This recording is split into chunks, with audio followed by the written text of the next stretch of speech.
Hello à tous, salut, salut. Salut Maxime, salut Pierre-Henri. Ok, on est en direct, ça y est. Salut à tous, Salut tout le monde. salut Marwan, salut Clément, salut Zaya. Il y a des petites personnes qui commencent à arriver doucement. Bienvenue sur cette session Ask Me Anything avec Nicolas. Pour ceux qui ne me connaissent pas, je suis Héloïse Barège. Je suis community builder chez La Grosse Machine. J'ai créé Playground en octobre. Non, je suis arrivée à La Grosse Machine en octobre dernier et Playground est sorti de terre en février. Donc c'est relativement récent et c'est une communauté dédiée aux sales, aux growth et aux recruteurs. L'idée, c'est vraiment que ces produits B2B puissent échanger sur leur stratégie de prospection, qu'ils soient débutants ou experts. Et une des façons pour monter en compétences qu'on propose, c'est toutes les semaines d'organiser un live avec un expert qui va venir répondre à vos questions de façon sans filet. Vraiment, on n'a rien préparé, donc c'est vos questions qui allaient guider et rythmer le live de ce matin. Et voilà. Et donc l'idée vraiment, c'est que tout le monde puisse se sentir hyper libre de poser toutes les questions à Nicolas, que je laisse se présenter. Salut à tous, ravi d'être là. Déjà, merci beaucoup pour l'invitation, Héloïse. Avec plaisir. Ça fait un moment que je suis Playground. En fait, j'étais au début de Playground et je trouve que voilà, j'ai fait pas mal de communautés en ligne. C'est vrai que cette communauté-là, il y a beaucoup d'experts et c'est ça qui est super intéressant. Alors moi, je suis Nicolas. J'ai fait des business depuis 2011. J'ai créé plusieurs agences. Ça fait une dizaine d'années que je travaille dans le luxe et j'ai toujours été cofondateur et directeur commercial de mes agences. Euh, du coup, ça m'a donné en gros une expérience sur tout ce qui est high ticket, cycle de vente complexe. La dernière agence que j'ai co-créée avant celle-ci, celle pour laquelle on discute aujourd'hui, qui est KEA, celle d'avant, on faisait par exemple, on mettait en place des plateformes e-commerce pour des marques de luxe et premium. On avait bossé par exemple avec, je sais pas, Balmain, Zadig et Voltaire, tout un tas de marques comme ça. Le ticket d'entrée, c'était entre 50 et 60 K. Le ticket haut, c'était plutôt vers les 150-200 K. Et du coup, ça m'a donné une vision, en tout cas, de ce que doit être aujourd'hui le sales, le commercial, et puis tout ce qui est en amont aussi, l'acquisition, qui est peut-être plus adapté, on va dire, à ce type de lead et à ce type de client aussi, de prospect. Mm. Donc voilà, aujourd'hui, j'essaie de répondre à toutes vos questions. Juste petite parenthèse, Karia, aujourd'hui, on accompagne nos clients sur trois sujets. Le premier, c'est l'acquisition, justement. Alors, notre but, c'est de mettre des process en place. Il y a une partie où on donne for you, on fait les choses pour vous, notamment sur l'outbound avec la grosse machine. Donc, on a cette expertise avec une vision très hyper granulaire, hyper personnalisée. Des fois, on fait des campagnes où il y a 20-30 personnes dedans, hein, c'est assez fréquent. Nous, notre but, c'est de beaucoup travailler en amont les campagnes pour avoir finalement des petites campagnes, mais qui sont très, très, très pertinentes. Et on trouve que c'est potentiellement, selon le sujet, une meilleure manière de voir les choses. Et ça donne des bons résultats, évidemment. Ensuite, on accompagne 1 heure par semaine sur le terrain avec nos clients sur la partie sales. Donc, on les accompagne à devenir des meilleurs commerciaux. Et le troisième sujet, c'est CRM. Donc, il y a un monde dans lequel, en fait, parce qu'on accompagne des boîtes entre 250 000 et 20-30 millions d'euros de chiffre d'affaires. Évidemment, ils n'ont pas les mêmes problématiques. Et la partie CRM, c'est en général pour les boîtes un peu plus matures. Du moins, on peut aller plus loin pour les boîtes un peu plus matures. Et il y a un monde dans lequel outbound fois CRM, c'est très cool. La grosse machine fois HubSpot, par exemple. On peut faire vraiment des choses très, très, très intéressantes. Voilà, je m'arrête là pour la présentation. Si tu veux, Louise, on peut peut-être commencer les questions. Ouais, carrément. Ouais, Alors, je me permets de rappeler un peu tes sujets de prédilection, bien sûr. la vente high ticket ou ce que tu appelles aussi les leads exigeants, Ouais. les cycles de vente complexes, du R1 jusqu'au message de récap, des relances, jusqu'à la gestion du CRM, l'outbound et voilà, la prospection avec des campagnes hyper personnalisées. Et je pense que tu as beaucoup de valeur à apporter aussi sur ces sujets de personnalisation et de segmentation. Tout ce qui est scaling avec aussi la gestion d'une agence et la gestion de prestataires de services, etc. Et un mindset entrepreneur. Voilà, parce que Ouais. du coup, comme le disait Nicolas, il est également entrepreneur. Donc, s'il y en a aussi dans la salle qui ont des questions un peu plus en lien avec ces problématiques, c'est aussi l'occasion. Et par contre, ce que je vous demande juste de faire, c'est que vous me disiez dans le chat quand vous avez une question, comme ça je vous identifie. Voilà, ça peut être j'ai une question, ou vous faites un emoji main ou ce que vous voulez. Et comme ça, je vous identifie et je vous laisse monter sur scène Je pense que c'est plus convivial que l'échange se fasse aussi à l'oral. Maintenant, si vous n'êtes pas du tout à l'aise et que vous êtes en pyjama, pas de problème. Vous pouvez poser votre question Même en pyjama, hein, c'est OK. sur le Venez en chat. pyjama. Mais vous pouvez C'est cool. venir comme vous êtes, exactement. Donc voilà, il n'y a pas de souci. Donc on va commencer. S'il y en a qui ont des questions, ben du coup n'hésitez pas à le faire savoir rapidement comme ça dans le chat. Et comme ça, je vous fais monter sur scène. Je ne sais pas si Zaya a une question ou si Marwan, qui est en train de taper également, a une question. Tac. Écoutez, je vous envoie des invites, les amis, et vous voyez si vous montez sur scène. Zaya, je t'ai envoyé une invitation pour monter sur scène, donc normalement, tu vas pouvoir nous rejoindre sur scène. Elle pose la question: comment mettre en place une bonne stratégie commerciale dans le digital? J'utilise HubSpot, super. Mais utilisez-vous l'IA? Et il y a Marwan qui vient de monter sur scène. Bon, on va peut-être commencer par Marwan parce qu'il est sur Ouais, c'est scène. en live et après on répondra. Il est en live et on répond ensuite à Zaya. Yes, salut Marwan. Allez, impeccable. Salut. Hello Nicolas et Léo. Du coup, merci beaucoup pour l'organisation de ce meet, c'est top. J'ai une petite question, désolé, je ne mets pas la caméra. J'ai une petite question sur l'intensité post R1, R2, post démonstration de ta solution. Est-ce que tu as des tips par rapport à ça? Et comment tu fais pour construire une proposition commerciale qui fasse parler en fait en interne? Comment tu fais pour faire en sorte, globalement, que ton champion arrive à bien défendre en interne la proposition? OK. Alors pour moi, il y a Dis-moi deux si c'est questions clair. du coup. Ouais, la première, c'était. Tu peux me répéter la première question, s'il te plaît? L'intensité entre ton R1 et, Ouais, OK. et ta relance. Ouais, OK. globalement, c'est quoi tes petits tips sur l'intensité? OK. C'est-à-dire à quelle fréquence on relance les gens, concrètement? C'est ça, entre chaque rendez-vous? Ouais, ça peut être comment tu les relances. Est-ce que tu mets des promotions, du FOMO, tu vois, D'accord, OK. des choses offertes, voilà. C'est quoi tes tips par rapport à ça? Ouais. Alors déjà, moi, le premier tip, effectivement, tu parlais de R1, R2, etc. Mon premier tip, c'est de systématiquement mettre des prochaines étapes. Ça, c'est le premier truc parce que nous, souvent, quand on démarre avec nos clients, on se rend compte qu'ils font des R1 et que finalement, ils ne programment pas des next steps, si tu veux. Les next steps, bien sûr, on peut en programmer à partir du moment où on a réussi à échanger sur un projet potentiel avec la personne. Bien sûr aussi, ça demande de savoir cadrer un R1 le plus correctement possible, puisque dans le R1, on est censé poser toutes les questions qui nous permettent d'avoir les réponses qui pourront nous permettre de développer ensuite des prochaines étapes. Exemple, est-ce qu'actuellement, il y a des projets potentiellement dans le pipe? S'il y a des projets potentiellement dans le pipe, évidemment, on essaie de poser un peu des questions, de rentrer un peu plus précisément sur ces projets-là. Ça nous donne de la matière pour dire, écoutez, ce que je vais faire, je vais commencer à préparer un petit peu des choses sur ce potentiel projet et je vous propose d'en reparler dans X temps, etc. Ça, c'est une première technique. Admettons que maintenant, il n'y ait pas du tout de possibilité de mettre de next step parce que pour une raison X ou Y, votre lead, en fait, à ce stade, il voulait juste vous rencontrer et discuter un petit peu. Pour moi, il y a plusieurs choses à considérer. La première, c'est à quel point le lead est intéressant pour vous, c'est-à-dire à quel point il correspond à votre ICP. Est-ce que c'est vraiment un lead qui va être un client idéal? Et là, je pense que c'est vraiment intéressant de mettre toutes les chances de son côté en prévoyant des relances relativement régulières. Donc, j'ai pas comment dire, de chronologie particulière à donner. Ça dépend un peu de la nature de la discussion. Mais ce qui est sûr, c'est qu'il faut quand même qu'on garde des touch points le plus régulièrement. En B2B, en cycle de vente complexe, je précise ce que c'est pour ceux qui ne savent pas. Les cycles de vente complexes, c'est quand on a potentiellement beaucoup de rendez-vous avant de signer. Ça peut durer entre 3 et 18 mois, par exemple, un cycle de vente complexe. Et évidemment, ton objectif à toi, ça va être pendant ce temps-là, de garder le plus de touch points possible, de moments où tu vas pouvoir ouvrir des discussions. Pour ça, le plus simple, c'est de continuer à envoyer de la valeur. Donc, pour moi, la question, elle n'est pas tellement sur l'intensité, mais sur ce que tu envoies, la qualité de ce que tu envoies. Ensuite, il faut qualifier si le lead, il est vraiment important pour toi ou si c'est juste, tu sens que ça ne correspond pas trop à ton ICP.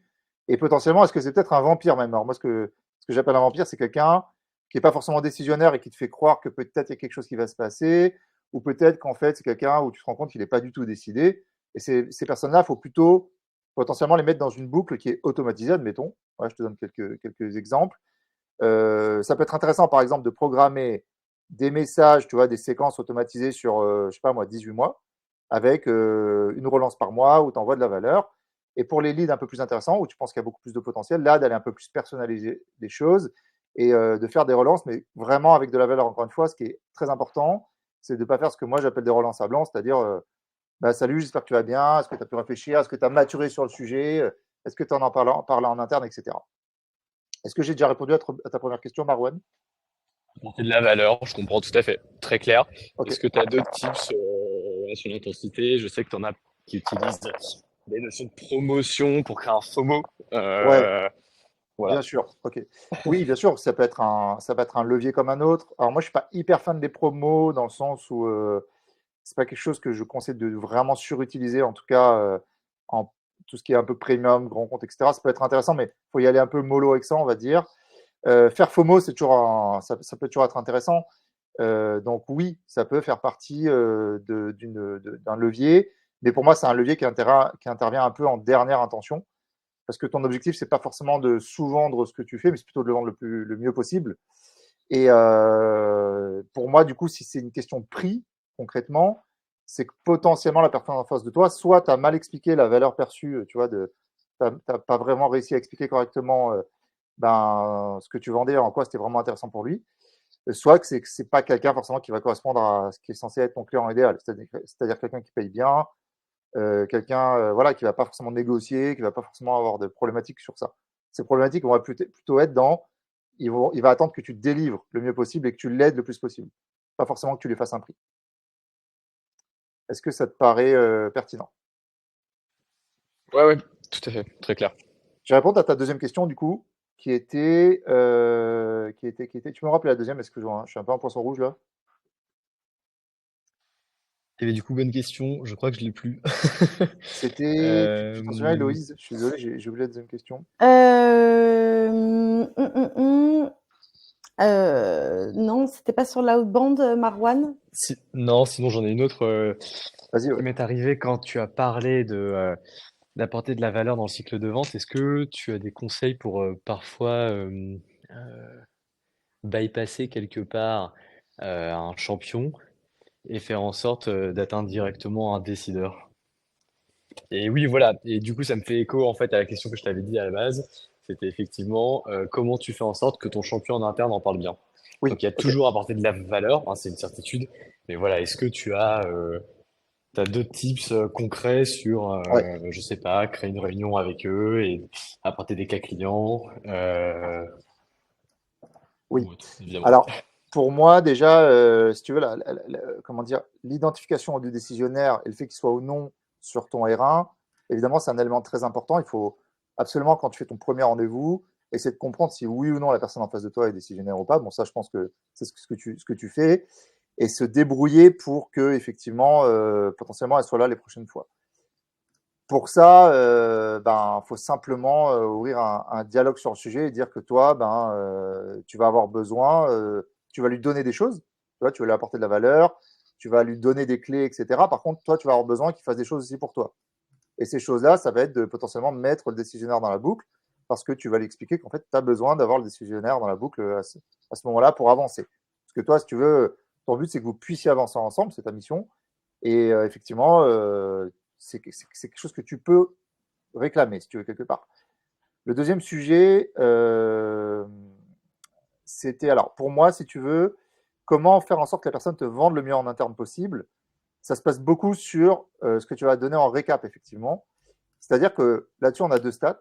Il y a une première stat qui dit que après 24-48 heures, la personne avec qui tu as parlé, elle aura oublié à minima la moitié de ce que tu as raconté.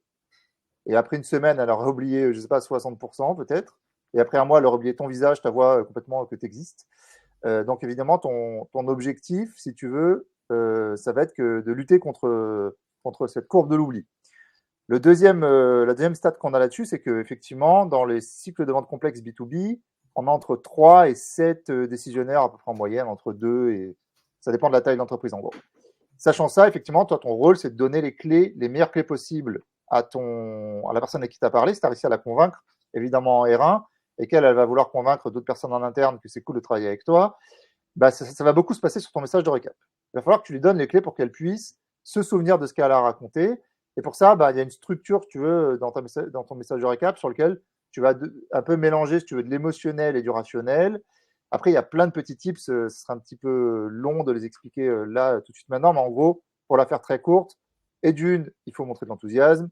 Et de deux, il faut que tu fasses un récap de son contexte. Il faut vraiment que tu lui récapes exactement pourquoi vous avez échangé ensemble, pourquoi elle a trouvé ça intéressant, quelle était finalement sa problématique. Tu lui rappelles de manière très factuelle. Tu lui rappelles ce qu'il a trouvé intéressant pendant votre échange. C'est-à-dire, ben, toi, dans ton rôle pendant le R1, c'est aussi de lui faire dire bah, donne-moi ton avis à chaud, je veux bien que tu me donnes ton avis sur ce que je viens de te montrer. Qu'est-ce que tu en penses? Est-ce que tu trouves ça intéressant? La personne va t'exprimer des choses qu'elle trouve potentiellement intéressantes. Tu les notes scrupuleusement et tu les remets à l'intérieur de ton message de récap. Comme ça, les autres personnes, c'est-à-dire les autres décisionnaires potentiels ou les décisionnaires tout court, qui vont lire ce message, ils verront des choses, si tu veux, ça va rationaliser ce que la personne a trouvé intéressant. Pour finir, potentiellement, mettre en exergue, vraiment appuyer sur la douleur. Dire, aujourd'hui, vous avez ce problème-là, nous, voilà comment on va le résoudre. Et ensuite, mettre des prochaines étapes. C'est-à-dire, à la fin, dire, OK, maintenant, ce que je vous propose, c'est, je vais avoir des dispos, potentiellement, pour faire ceci, cela, pour avancer sur le projet ensemble, pour kick-off, pour ce que tu veux, et projeter un peu la personne dans ce qui va se passer dans les prochaines étapes. Est-ce que ça te paraît clair, Marwan? Ouais, je suis en phase avec tout. Très clair. Trop cool. C'est quelque chose que tu fais déjà? Merci à toi. Ouais, absolument, ouais. Ouais. Ok, super. Mais j'aime bien les stats sur la partie 50% des personnes t'oublient. Ouais, c'est ça. C'est que du coup, en réalité, effectivement, si tu veux que la personne te vende en interne, il faut simplement lui donner les clés et après garder des touch points. En fait, si on veut vraiment résumer, ça se passe beaucoup par là. Après, il y a certainement des hacks et d'autres trucs qui doivent exister selon, comment dire, chacun va avoir des problématiques différentes en fonction de ce que tu vends, en fonction de tes cycles de vente, etc. Mais grosso modo, c'est ça ce qui fonctionnera à peu près pour tout le monde. Trop bien. Merci beaucoup à tous les deux. Merci Marwan. Merci Marwan. Merci à tous les deux. Petite question de Zaya, du coup, je vais lui proposer de monter sur scène, mais si elle n'est pas à l'aise, il n'y a aucun souci. Elle posait la question, comment mettre en place une bonne stratégie commerciale dans le digital? J'utilise HubSpot, utilisez-vous l'IA? Ok, c'est une question un peu large quand même. Ouais. Une stratégie commerciale dans le digital, c'est... Je pense c'est très large comme question, c'est pas assez précis, c'est-à-dire pour quel business, pour quel service. Zaya, si tu veux nous donner un peu plus de contexte, n'hésite pas. Avec plaisir pour te répondre, si tu veux un tout petit peu préciser ta demande. Après, je pense, ouais. Elle me demandait par rapport à HubSpot et l'IA, c'est ça? Est-ce qu'on utilise l'IA? Avec HubSpot, c'est ça la question? Est-ce qu'on utilise l'IA? Elle utilise HubSpot, mais elle veut savoir si vous utilisez l'IA. Alors, oui, moi j'utilise l'IA et on utilise l'IA pour plein de trucs. Si c'est pour le commercial, si on parle purement du commercial, effectivement, il y a un monde dans lequel on peut utiliser l'IA pour pas mal de choses. Déjà parce qu'aujourd'hui, il y a des outils qui permettent, par exemple, d'enregistrer les échanges qu'on a, les échanges commerciaux, de savoir si cet échange commercial, en fait, il correspond à la trame qu'on est censé, par exemple, pendant un R1. Tu vois, ça va enregistrer ton R1 en visio. Ça va analyser si tu as bien gardé la trame que tu es censé présenter à ton lead. Et ça va analyser si oui ou non, en fait, ça match. Et par exemple, pour quelqu'un qui drive des équipes sales, donc qui va s'occuper d'analyser si ces sales ils font le job correctement, ces outils vont vraiment permettre de gagner un gain de temps considérable. Et il y a Zaya qui nous rejoint, donc peut-être préciser un peu sa réponse. Je vais juste finir du coup sur l'IA. Potentiellement, pourquoi ça peut être intéressant? Moi, j'utilise par exemple, on peut imaginer faire un prompt justement pour donner la structure de comment doit être fait un message de récap. Utiliser ChatGPT et donner quelques éléments clés pour que ChatGPT nous fasse récap. C'est beaucoup de la productivité. Ça peut être aussi, là, on gagne du temps concrètement, parce que faire un message de récap, parfois, c'est long. De l'efficacité et de la productivité. Ouais. C'est ça. Alors, moi, d'ailleurs, je précise, mais sans parler d'IA, mais parfois, moi, je fais mes récaps en Loom. Je trouve ça intéressant. Alors, pas toujours, mais des fois, ça me fait gagner du temps parce que j'ai l'habitude de faire des Looms, de discuter comme ça dans une vidéo, parce que finalement, on embarque plus d'émotions parce que la personne vous voit parler, la conviction dans les propos, etc. Donc, faire un Loom, parfois, ça peut être cool pour faire un message de récap. Puis, les gens peuvent passer, justement, ton champion peut passer la vidéo au décisionnaire en interne, il va essayer de te vendre grâce à ça. Et c'est un peu comme si tu refaisais une visio avec les autres personnes qui t'ont pas vu en réalité. Ils vont retrouver peut-être ce côté émotionnel grâce à Loom qu'ils n'auront pas dans un message écrit qui va être forcément, même si on y met de l'enthousiasme, peut-être un peu plus froid. Trop bien. Zaya, si tu es bien là, n'hésite pas à du coup te démuter et nous en dire un peu plus. Salut Zaya. Hello, hello. Zaya. Zaya Normal. est-elle parmi nous? Elle est parmi nous, mais son micro est éteint. Parce que quand on se posait la question d'un peu plus de contexte, elle disait pour développer le CA d'une entreprise, c'est hyper large. Peut-être que par campagne digitale, elle entendait surtout stratégie de prospection outbound. Ben, oui, on peut aller sur ce sujet-là, mais alors ça dépend, j'ai envie de dire, pourquoi, c'est quoi comme service, c'est quoi, est-ce que c'est du high ticket ou pas, est-ce que ça va dépendre. Par exemple, on peut diviser en deux, on peut dire pour ceux qui ont des services qui coûtent pas très cher, par exemple, pour vraiment simplifier les choses, on peut imaginer faire de l'outbound, mais de manière un peu plus massive, c'est-à-dire avoir des campagnes où il y a plus finalement de volume, plus de leads. On peut par exemple faire de l'email only, donc faire que de la campagne email et envoyer vraiment du volume. En revanche, à l'inverse, quand on a quelque chose qui coûte très cher et que finalement on veut faire, je sais pas, se concentrer vraiment sur certains types de leads particuliers, utiliser des stratégies qui sont un peu plus granulaires. Par exemple, nous, une stratégie qu'on utilise régulièrement, qu'on trouve intéressante, c'est ce qu'on appelle la cooptation ou la recommandation directe ou indirecte. C'est-à-dire qu'en fait, on va récupérer, on va identifier vos clients satisfaits, les clients avec lesquels vous avez des success stories et qui ils sont très satisfaits de ce que vous avez produit, ce que vous avez délivré. On va aller chercher dans leur réseau des personnes qui leur ressemblent, sur LinkedIn par exemple. Donc on va aller sur LinkedIn, on va regarder dans leurs relations, on va voir la liste des gens dans leurs relations, et potentiellement, c'est des gens, ils se connaissent en fait, potentiellement. Et peut-être qu'ils se ressemblent. Et là, c'est intéressant, parce qu'à partir de là, on peut extraire donc ces personnes-là, on peut on peut demander à notre client s'il est OK pour qu'on dise qu'on a travaillé ensemble, sans même jusqu'à aller lui demander à lui faire des mises en relation, parce que ça prend du temps. Votre client, vous avez envie de lui faire gagner du temps. Donc l'idée, c'est de faire tout nous-mêmes, de ne pas lui demander, s'il te plaît, peux-tu me mettre en relation avec un tel, il n'aura pas forcément le temps.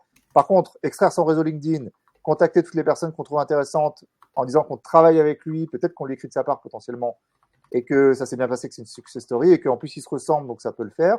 Ça peut être un levier assez puissant, puisque le B2B, c'est beaucoup basé sur la confiance, et que finalement, là, on crée un espèce de cercle de confiance, puisqu'il y a une personne qui vous fait confiance, c'est votre client.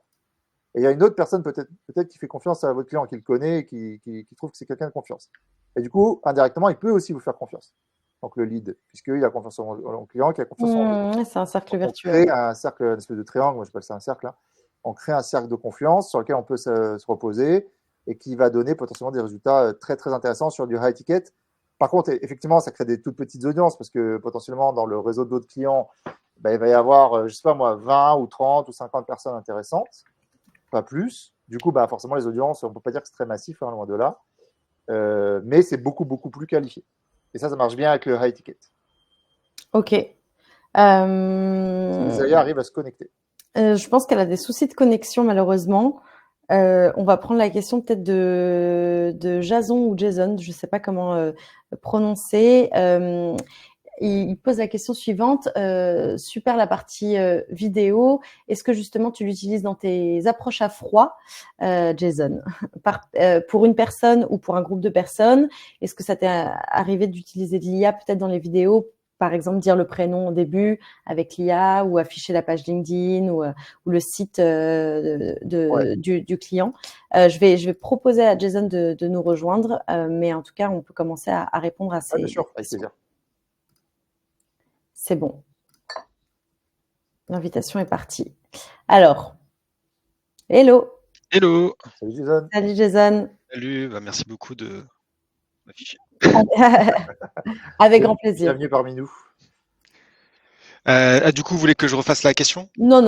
Si tu as besoin de spécifier, ou je peux répondre directement si tu souhaites. Non, j'ai pas besoin de spécifier. C'est que c'est un sujet qui m'intéresse beaucoup, la vidéo, le fait de mettre justement comme ça En scène, je trouve ça assez intéressant. Par contre, j'ai pas toujours les résultats que j'espère.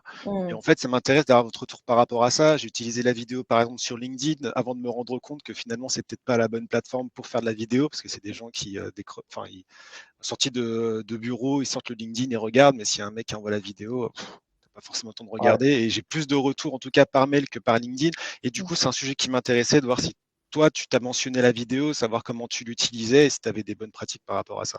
Alors avant de te répondre, je veux bien savoir ce que tu fais et c'est quoi en fait que tu vends. Au niveau du business, je suis cabinet de recrutement en fait. Donc je vais D'accord. utiliser la vidéo à la fois pour les candidats, surtout quand c'est vachement pénurique, type développeur, etc. Profil IT, c'est vraiment là où je vais réussir à les capter et avoir des conversations assez intéressantes. Et du coup, j'utilise aussi ça pour la partie BizDev. Partie BizDev, j'utilisais pas mal Vidyard, par exemple, que je trouvais pas mal au niveau de l'approche prospection qu'ils avaient. Ouais. Puis au final, pour des raisons de prix et d'intégration, je suis plutôt parti sur Loom à un moment. Ouais. Et puis voilà. Ok, alors je vais te répondre. Alors pour la partie recrutement, je t'avoue que j'ai jamais testé cette stratégie-là, donc je peux pas vraiment te répondre. Par contre, ce que je sais, c'est que pour la partie acquisition, effectivement, envoyer une vidéo comme ça, parce que tu l'envoies en premier message en gros. Hein. J'ai essayé plusieurs choses. Premier message, puis ensuite second, voir ce que ça Ok. donnait, quoi. Alors moi, alors déjà l'IA, non. Je suis pas pour l'instant trop pour ça, parce que finalement, je trouve que c'est un peu contre-productif, dans le sens où moi, les tests que j'ai fait, en tout cas les derniers tests que j'avais fait, ils datent peut-être un peu, parce que tout va tellement vite avec l'IA. Mais je trouvais pas ça très, comment dire, pas assez qualitatif. Ça se sentait qu'il y avait un truc un peu bizarre. Je suis Et d'accord. du coup, pour moi, c'est du coup complètement contre-productif, puisque, à mon sens, c'est justement être le plus naturel possible qui va faire que ça va fonctionner. Envoyer une vidéo d'entrée de jeu, effectivement, ça peut être intéressant, mais ça va être rarement intéressant. À mon sens, effectivement, le message écrit fonctionnera mieux. Potentiellement le vocal, d'ailleurs, c'est ce que propose la grosse machine. Eux, ils ont un système où tu peux envoyer des vocaux comme ça en volume. Le vocal, je le trouve plus intéressant finalement que la vidéo, pratiquement en fait sur ce genre de stratégie. Donc non, envoyer un loom comme ça d'entrée de jeu, pour moi, c'est pas intéressant. Sauf, pour moi, ça a fonctionné une fois parce que si tu veux, il y avait une très forte pertinence dans le message que je mettais juste avant la vidéo. En l'occurrence, c'était une question de zone géographique. C'est-à-dire que j'ai fait une campagne où, à un moment donné, je me suis intéressé aux boîtes qui étaient autour de moi, parce que moi, je bosse principalement avec 95% avec des entreprises sur Paris. Et moi, par contre, je suis ma société sur Monaco. Et à un moment donné, j'ai fait une petite campagne Monaco et alentour, Nice, tout ça, pour voir un peu les boîtes, pour voir un peu ce que ça donnait. Là, ça a fonctionné. Là, ils ont ouvert, ils ont regardé la vidéo, parce que je les ai un peu trigger, tu vois, je les ai un peu intéressés, si tu veux, en parlant, en disant, ben voilà, je travaille que sur Paris, là, je vois un peu ce qui se fait à Monaco, tiens, je t'envoie une vidéo. Là, ça a fonctionné. Par contre, admettons que tu fasses, je sais pas, que tu contactes du grand compte et que tu envoies une vidéo comme ça à des gens qui ont l'habitude de recevoir du message, ça va être trop long. Ils vont identifier ça, je pense, comme trop long. Cliquer, voir la vidéo alors qu'ils ne te connaissent pas.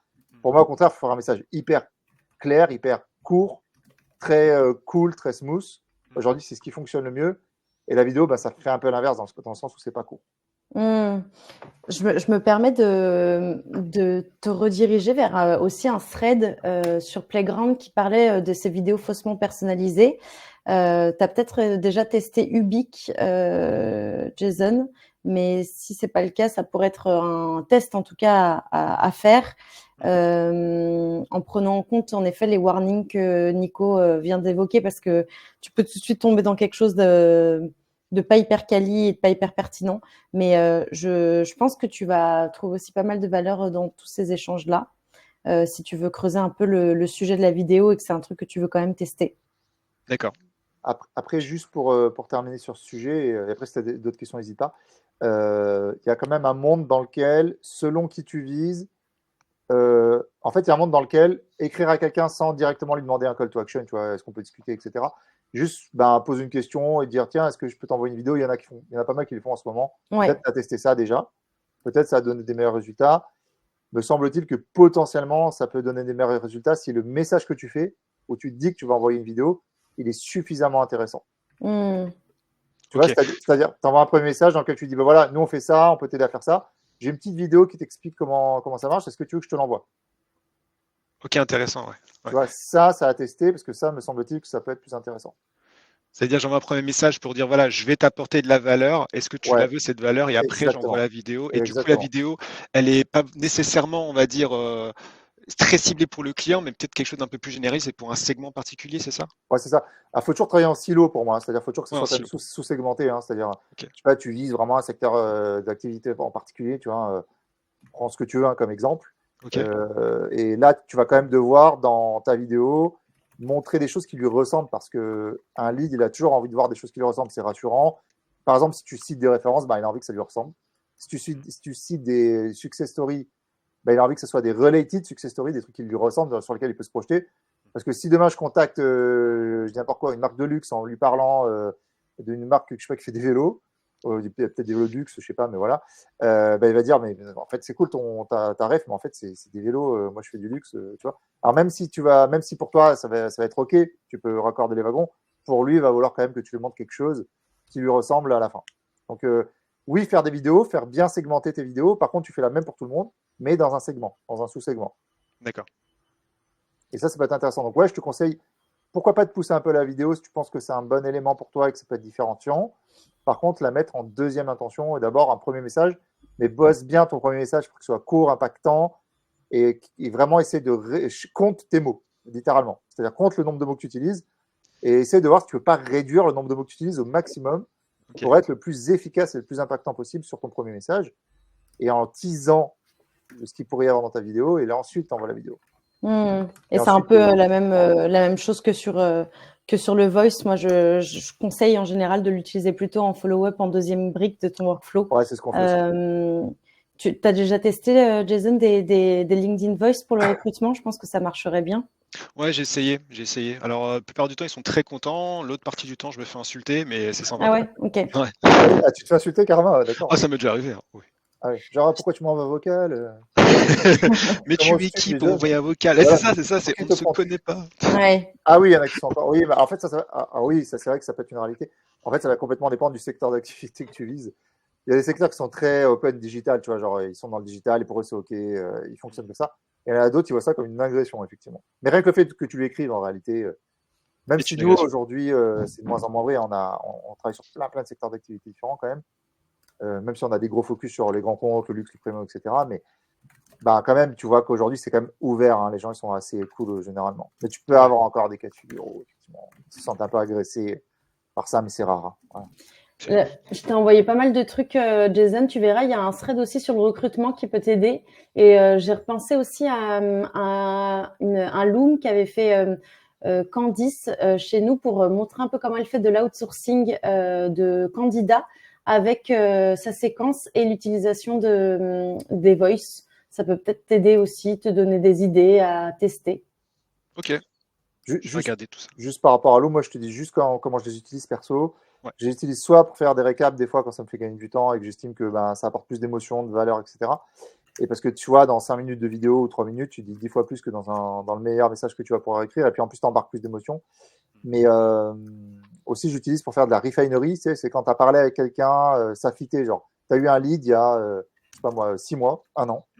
Il y avait un bon fit, mais ça ne l'a pas encore fait. Parce que le business, c'est beaucoup une question de timing. Et ben à partir de là, tu peux le relancer avec un loom parce que justement, pour lui rappeler, lui remontrer ton visage, remontrer comment tu parles, tu vois l'intention que tu mets dans tes propos, c'est plus simple de montrer des études de cas et tout. Et ça, en vidéo, c'est cool. Parce que du coup, c'est mieux que faire une relance par mail un an après. C'est très froid une relance par mail, je trouve, un an après. Sauf si vraiment, tu as des trucs hyper intéressants à apporter en termes de valeur. Une petite vidéo, en général, les gens ils vont ouvrir s'ils ont parlé avec toi il y a longtemps.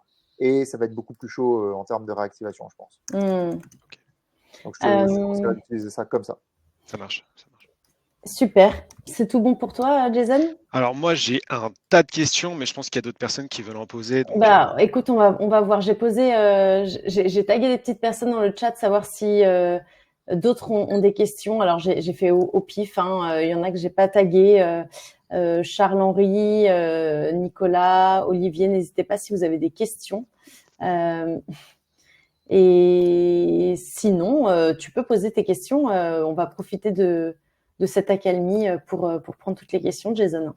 Ouais, mais j'ai l'impression de prendre toute la scène du coup. Venez interrompre Jason. S'il vous Olivier, plaît. Paul, Pierre-Henri, Clarisse, Maxime, Clément. N'hésite pas à avancer, Jason, en attendant, si tu veux. Ça pourrait Ouais, être intéressant, ça pourrait intéresser Et les autres. ça peut donner lieu à d'autres questions, Bien exactement. sûr. d'accord, ça marche. Parce que j'ai eu différents sujets. C'est vraiment un sujet pour moi en ce moment, le business développement. Et Ouais, premier sujet, ça a été, comme tu disais, le nombre de caractères que j'utilise dans mes mails. Parce que je me ouais. suis rendu compte que forcément, bah, ça avait un impact. Et du coup, bah, j'écrivais des mails trop longs. Et depuis que je les ai réduits, j'ai un peu plus de retours. Ça, c'est vraiment Ah, ouais, l'observation. Et t'en as parlé, je trouvais ça super intéressant. ouais. J'ai eu deux autres sujets. Le premier, c'était la délivrabilité de mes mails, notamment avec LGM. Hein. J'ai pas arrêté d'harceler vos Le CSM. support, ouais. Ouais, c'est ça, pour savoir ce qui se passait et tout, parce que j'avais très peu d'ouverture et tout. Et puis j'ai eu un gros travail de délivrabilité du coup. Et ça, c'est une de mes questions, c'est de savoir au niveau de. Est-ce que la signature, je pense que ça a forcément un impact, mais est-ce que ça a un si gros impact que ça dans tes campagnes? Bah, moi, je pense pas. Enfin, peut-être, Héloïse, tu voudras peut-être répondre ici. Tu sauras peut-être mieux répondre que moi, mais j'ai pas l'impression, à moins de vraiment mettre une signature avec, je sais pas, t'embarques 50 images et tu vois, vraiment un truc très très exagéré. Sinon, il me semble qu'une signature lambda avec une image et tout ça, c'est OK. Hein. Il me semble pas que ça soit vraiment un gros problème. Sauf encore une Ouais, fois, si tu mets vraiment beaucoup de choses dedans, je vois pas trop de problème. Ok, ça marche. ouais, je pense pas. Là, je Bah, regarde un peu. la Ouais. délivrabilité, en gros, de toute façon, le sujet, c'est quoi? C'est bien préparer tous les DNS. Ça, tu as dû le faire. SPF, DKIM, DMARC. C'est warm up ta boîte, c'est-à-dire faire en sorte, grâce à un outil de préchauffage, que ben, pendant un mois et demi, l'outil travaille, il envoie, il reçoit des boîtes, enfin des messages. Ça fait qu'au bout d'un moment, ta boîte, ben, à force de. Enfin, c'est un outil en gros qui te permet de, quand tu as un message qui finit en spam, ça le récupère, ça dit c'est pas un spam, et tu vois, tu as tout un réseau de boîtes qui s'envoient, qui se valident les choses entre eux. Donc ça Mhm. envoie plein de signaux, de micro-signaux, si tu veux, à Google par exemple, qui va dire ah, bon, lui c'est OK, même si je le mets en spam un peu au début, bah, finalement tout le monde dit que c'est pas du spam, donc au bout d'un moment, bah, je considère que c'est pas du spam. Et donc là, tu arrives à avoir une meilleure délivrabilité. Ok. Et puis après, ben, c'est de bien faire attention aux mails, aux bounce, de pas forcément utiliser de vérifier tes mails, est-ce qu'ils existent vraiment. Donc ça, pour ça, tu as des outils de vérification de mails. Et puis, si tu utilises des catch-all, parce que tu sais que tu as deux types de mails, on va dire, tu as les Oui. catch-all, donc ça en gros, c'est tu peux écrire n'importe quoi, arrobase le nom de domaine, ben, ça va arriver quelque part. On ne sait pas qui est en face, parfois il n'y a personne. Et par contre, tu as des mails aussi qui sont par contre de nominatifs, on va dire, c'est drop contact qui les appelle comme ça. Les nominatifs, ben, on est sûr qu'il y a vraiment quelqu'un derrière. Et ceux-là, ils sont validés, tu les vérifies. Voilà, là, il n'y a pas de souci. Si tu vises du grand compte, et il y en a beaucoup qui mettent des catch-all en place, et que si tu as tes top bands qui explosent, il y a un monde dans lequel ça peut un peu abîmer au bout d'un moment ta délivrabilité. Et effectivement, là, il faudrait peut-être s'en préoccuper. D'accord, ça marche. Dernièrement, j'ai dû créer une adresse mail. Je m'en étais pas du tout rendu compte. J'utilisais mon domaine principal pour faire ma prospection. Et puis un jour, je discutais avec quelqu'un qui me disait, il serait peut-être temps que tu crées une nouvelle adresse mail spéciale pour la prospection. Je m'étais pas du tout rendu compte que je pouvais justement Mhm. esquinter mon domaine principal, quoi. Ouais, tu peux si tu n'as pas la bonne pratique. Ça dépend du volume que tu fais aussi, parce que bah, enfin, quand tu fais des campagnes comme nous on les fait, c'est-à-dire on travaille beaucoup en amont pour bien qualifier les leads, Hmm. pour avoir des plus petites campagnes derrière qui sont plus pertinentes. Normalement, ton problème, je veux dire, il est réduit quand même. C'est sûr que si tu envoies, je sais pas moi, 5, 10 000 mails, 30 000 mails dans le mois, ça existe. Hein. Là, effectivement, tu augmentes tes chances que ça se passe mal. Hmm. Surtout qu'il y a eu de nouvelles règles récemment, là, je crois que c'est en février, où en fait, maintenant, bon, c'est vraiment pour les méga, ceux qui envoient du méga masse volume, ils ont réduit en gros la voilure, hein, pour la faire très courte. Ok. Google et consorts, ils disent, bon, maintenant, on se calme un peu avec ça. Donc, ils ont mis un peu des règles un peu plus restrictives. Et effectivement, tu peux créer une deuxième boîte avec un deuxième nom de domaine spécialement pour l'acquisition. Ça peut être intéressant. Si tu veux en faire du volume, ça peut être intéressant. Si c'est pas du gros volume, honnêtement, il n'y a pas forcément un intérêt fort. Ok. Et je voulais te dire un dernier truc. Parce que j'ai fini blacklisté. Ah bah ouais, bah, t'as dû faire trop de volume en faisant pas ce qu'il fallait, ouais. Pas Et tant que ça en plus, hein, mais ça, ouais. ouais, mais il suffit que les gens aient été mis en spam, spam. Enfin, tu vois que t'aies pas C'est- bien travaillé tes leads en amont et qu'ils se disent, mais en fait, c'est pas du tout pertinent de m'écrire. Hmm. Parce que vraiment, moi, je le vois encore, hein, je reçois toujours des mails, je me dis, mais pourquoi tu m'écris en fait En fait, tu as bien regardé ce que je fais, etc. Donc, ouais, Ouais. un peu mieux préparer les bases, je pense, à un moment donné. Intéressant, quand même, faire l'effort de préparer un peu les bases. Il peut y avoir des ratés, je veux dire, c'est OK. Mais voilà. Et pour la taille de ton message, pour revenir là-dessus, oui, il faut avoir des messages très courts, très impactants. Il faut un peu compter ton nombre de mots, effectivement, ça peut être très intéressant. Ok. Voilà. Tu as des tips, Nicolas, sur la partie hyper-personnalisation, en tout cas, justement, être hyper pertinent dans la démarche outbound Bah, pour moi, ça vient de la strat en amont, et de la c'est-à-dire segmentation. et de la segmentation, bien sûr. En fait, la strat, ben, encore une fois, la strat qu'utilisent énormément de personnes qui peut être intéressante, hein, je précise selon le sujet. Le cold, tu vois, écrire à froid, bah, ça, potentiellement, si tu n'as pas fait vraiment du silo un peu profond, tu vois, de segmenter un peu profondément et que tu vises pas vraiment des niches, si tu veux, avec des problématiques que tu connais bien et du coup, tu vas aller les challenger sur ces problématiques-là, forcément, tu vas amener plus de pertinence. Et aussi, mettre toujours un peu d'autorité sur le marché, potentiellement, si tu peux, dans ton mail, c'est-à-dire, ben, je bosse déjà avec telle et telle boîte qui te ressemble. Pareil, hein, leur dire, voilà, ça te ressemble. Si tu amènes de la pertinence dans ton message, déjà, et ça rejoint un peu le sujet de la délivrabilité, il y a un monde dans lequel les gens ne vont pas te mettre en spam, ils vont dire, bon, lui, vraiment, il ne m'écrit pas n'importe. Enfin, c'est pas hors sujet, quoi. Je pense que les gens mettent en spam quand c'est hors sujet. Et quand c'est long. Quand c'est très long, ils n'ont pas envie de lire, ils font, je n'ai pas demandé de newsletter, moi, boum, spam. Par contre, tu fais des messages qui font 3-4 lignes, très directs, avec l'essentiel, en mettant en exergue de l'autorité sur le marché. Alors, ça dépend si tu vends une prestation de service ou j'en sais rien, moi, un logiciel, tu vois, en SaaS, ou ça ne va pas être la même chose. Souvent, les logiciels en SaaS, ils résolvent potentiellement un pain point très précis. Le prestataire de service, peut-être moins, donc on va falloir se baser sur d'autres choses. Mais voilà, toujours se mettre à la place du lecteur en face. Toi, est-ce que tu as envie de recevoir des pavés quand tu n'as pas le temps? Tu n'as pas Ah envie de non, lire des pavés. Personne n'a envie de carrément lire des pas. pavés. Est-ce que tu as envie de lire quelque chose qui est pertinent ou qui peut être complètement à côté de la plaque? Évidemment, tu as envie de lire un truc pertinent. Est-ce que tu as envie de voir que la personne elle a bien compris ce que tu fais en mettant des noms, par exemple, de personnes avec qui tu travailles, d'entreprises avec qui tu bosses, donc des références qui sont logiques? Bah, forcément, ça aide, puisque bah, forcément, la personne va se dire, bon, ok, il ne m'a pas écrit pour rien, quoi. Ok, ça ne m'intéresse peut-être pas, ou alors au contraire, ça m'intéresse, mais au moins, c'est pertinent. Je ne vais pas te mettre en spam. Mais du coup, tes taux de mise en spam, ils sont très, très bas. Et après, les questions de borne, c'est ce que je disais tout à l'heure, c'est un peu plus technique, mais voilà, l'un dans l'autre, tu n'as pas de problème, quoi. D'accord, ça marche. Ouais, j'ai dû être blacklisté justement il y a un an quand j'avais démarré vraiment. Et puis du coup, je faisais les anciennes techniques où c'était gros pavé de mail et puis ça passait pas, mais ça passe plus maintenant. Ouais, non, ça, faut éviter, ouais. Ouais. La prospection a changé. Ouais, complètement, complètement. Moi, je suis resté à la prospection il y a 4 ans, pas du tout. Ouais, non, non, ça change tous les 6 mois à peu près. Tous les 6 mois, il faut challenger ta strat et te dire que là, ça évolue et que Ok. tu vois, il y a un espèce de phénomène aujourd'hui peut-être de lassitude parfois, justement, des entreprises, en tout cas des agences qui ont peut-être des pratiques de volume sans segmenter. Et ces pratiques-là, évidemment, elles abîment au bout d'un moment la patience des leads, quoi. Quand tu reçois toutes les semaines, voire plus, si tu es très sollicité, si tu veux, des messages qui sont hors sujet, au bout d'un moment, tu as envie, voilà, tu vas vite faire le tri, tu vas apprendre à reconnaître ce qui ne te plaît pas tout de suite, spam. Il faut vraiment, tu vois, maintenant apprendre à faire la diff sur ton approche, quoi. Tu avais peut-être des questions sales aussi, Jason? Ou peut-être Héloïse, si tu veux. Il y a Marwan qui a posé une question dans le chat à l'instant Ouais. qui demande quelle tendance vois-tu sur le sales B2B en France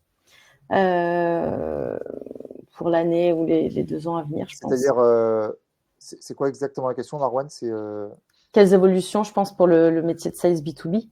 quand on est sales soi-même, ça veut dire quoi l'évolution sur son métier? Je pense, ouais. Ouais, Yes. ok. Ben, moi, je pense que l'IA, évidemment, ça va jouer un rôle très, très important dans le futur.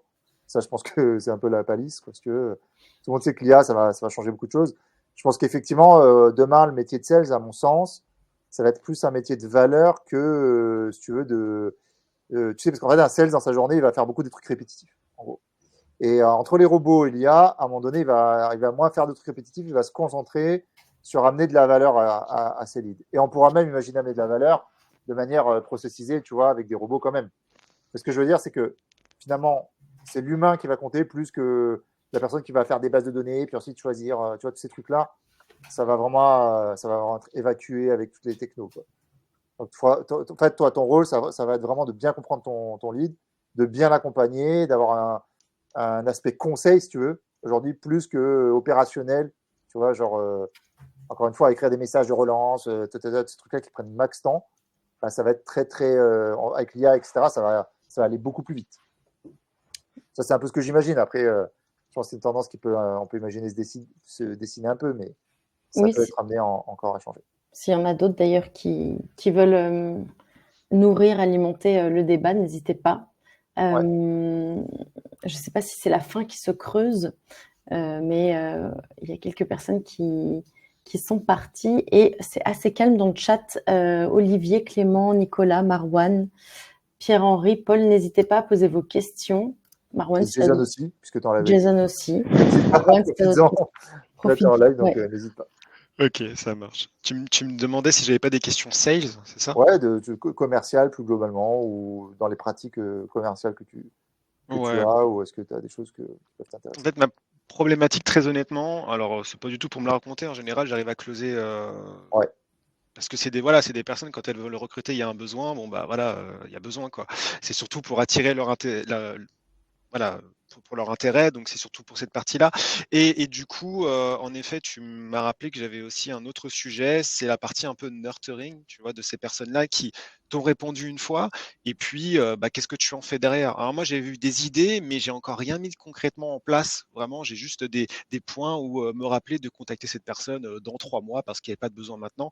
Est-ce que tu recommanderais, je sais pas, qu'est-ce que tu fais toi? Est-ce que tu recommandes de créer une nouvelle campagne exprès pour les personnes qui t'ont répondu, mais juste pas intéressées pour le moment, ou voilà, comment tu t'y prends? Ouais. Il y a plein de manières de voir les choses, plein de façons de voir les choses, mais en fait, pour moi, tu peux effectivement programmer une campagne de relance pour toutes les personnes qui t'ont dit OK, rappelez-moi dans X temps. Tu peux faire ça dépend encore une fois de combien on parle, de combien de leads on parle, de la qualité de tes leads, est-ce que vraiment c'est important, ils sont importants pour toi ou pas. S'ils sont importants, évidemment, tu peux mettre ça tout simplement dans ton CRM, te mettre une tâche de relance et puis te penser simplement, le CRM va te faire penser à relancer la personne. Si finalement il y a un peu plus de volume, bah, tu peux imaginer faire une campagne pour faire ça. Et si les leads sont, on va dire, c'est un peu plus low ticket, tu peux imaginer effectivement mettre ça dans une séquence, comme je disais un peu en intro. Tu peux imaginer faire écrire à l'avance 12 ou 24 mois de contenu, de séquences mail, et tu les mets dans des séquences, tu vois, où tu vas leur envoyer de la valeur, de la valeur, de la valeur, de la valeur. Ça va les aider à évoluer, maturer un peu intellectuellement sur tes sujets. Et il y a un monde dans lequel, à un moment donné, ben, ça va faire mouche ton discours. Et puis, ils vont finir par potentiellement revenir vers toi naturellement, sans que tu aies besoin toi-même de faire l'effort.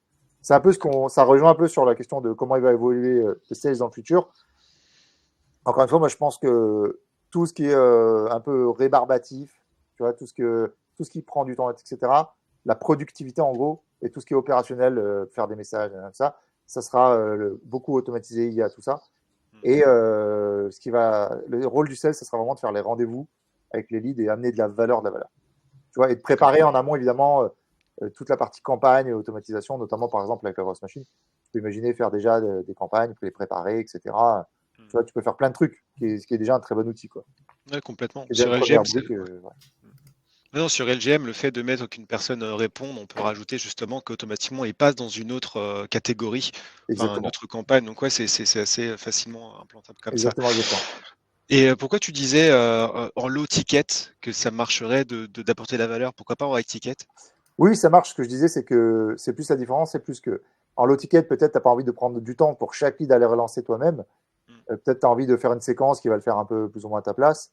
Ok. Et peut-être sur du high ticket, s'il n'y a pas des énormes volumes, bah, tu vas plutôt prendre le temps de faire des récaps hyper personnalisés sur chacun. Tu vois, Ah, dans ce c'est sens-là. plus ça la question. Donc, la question, c'est tu as du temps dans la semaine pour faire des choses. Tu vois, et comment tu répartis ça et c'est quoi ton meilleur pari à chaque fois, sur chaque sujet, tu vois.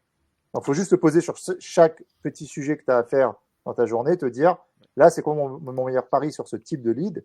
Est-ce que c'est mieux que je prépare déjà un truc pour ce sera la même chose pour tout le monde? Ou est-ce que c'est mieux que je fasse des relances personnalisées, etc. Ça va dépendre encore une fois un petit peu de ce que tu vises. D'accord. Bah, super intéressant. Merci beaucoup. Merci Jason. Merci Jason. Hop. Petite question de Paul, plus générique et plus sales. As-tu du recul pour contacter des DRH ou dirigeants directement ou toute autre persona ultra sollicitée avec peu de temps disponible? Ouais, ma reco, c'est que les gens qui n'ont pas le temps, en fait, il faut trouver une clé pour qu'ils aient envie de te donner du temps. Pour ça, il y a plusieurs façons de voir les choses. Tout à l'heure, en intro, je parlais de la question, tu vois, de cette strat qui se base plus sur de la reco, de la coop. À tout moment, c'est peut-être intéressant de regarder dans ton réseau, les gens que tu connais, voir qui est en relation avec qui, tu vois, faire ce travail de networking.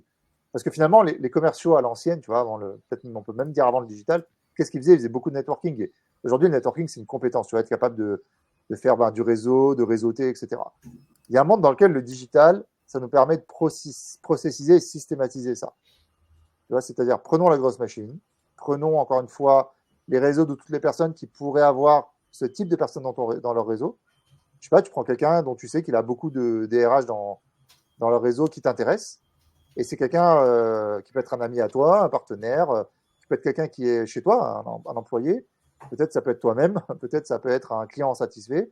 Et peut-être qu'en fait, en se basant plutôt justement en disant j'écris de la part d'eux, boum, tu vois, il va vouloir plus te donner du temps. Il faut trouver comme ça des clés, tu vois, pour que les gens aient envie de te donner du temps. Peut-être leur amener beaucoup de valeur aussi, en amont, leur dire que en fait, il faut te demander de quoi ils ont besoin et leur apporter. Il faut aider les gens qui n'ont pas de temps, en gros. Si tu leur amènes quelque chose qui les intéresse, qui les aide, je sais que c'est un peu cliché de dire ça, mais là, je te donne une strat en amont qui est plus sur de la confiance, mais on va dire que il y a forcément quelque chose qui doit les intéresser, il faut aller les chercher là-dessus. Il faut un peu se creuser la tête sur qu'est-ce qui va vraiment leur donner envie, qu'est-ce que tu vas pouvoir leur donner en amont pour qu'ensuite ils aient envie de te donner du temps. Et pour ça, il y a une technique qui peut être d'offrir des choses, concrètement. Tu vas lui offrir quelque chose, tu vas dire voilà, je t'offre ça, et après, est-ce que tu es OK pour qu'on discute? Ça peut être une autre stratégie. Est-ce que ça répond à ta question, Paul? Est-ce que tu peux aussi monter sur scène? OK, merci. Super. Est-ce qu'il y a d'autres questions ou des personnes qui veulent monter sur scène pour discuter en live avec Nicolas? Tac, Olivier, Clément. Sinon, si on a fait le tour, on peut également aller manger. Ouais, c'est pas mal. J'espère que toutes les personnes ont eu réponse à leurs questions. N'hésitez vraiment pas de prendre ces quelques minutes. Nico, est-ce que tu veux rajouter quelque chose Non, tout est OK pour moi. Je reste à dispo sur Playground. Donc, Ouais. pour ceux qui ont envie de me poser des questions, en fait, ils peuvent écrire me pinguer sur Playground sur un sujet et je pourrais essayer de répondre s'ils le souhaitent. Il n'y a pas de souci. Je reste disponible là-dessus. Ils peuvent prendre rendez-vous aussi dans mon calendrier. Je prends toujours 20 minutes pour ceux qui ont envie de me poser des questions en direct. Il y a mon calendrier disponible sur LinkedIn, donc n'hésitez pas. Et puis, pour le reste, ça se passera soit sur LinkedIn, soit sur Playground. Voilà. Trop bien. Merci beaucoup, Merci. Jason qui dit merci pour les réponses. Merci. Clément aussi, merci pour ces échanges. Avec plaisir. C'est top. Salut, merci à tous. Merci Salut, Nico. à bientôt.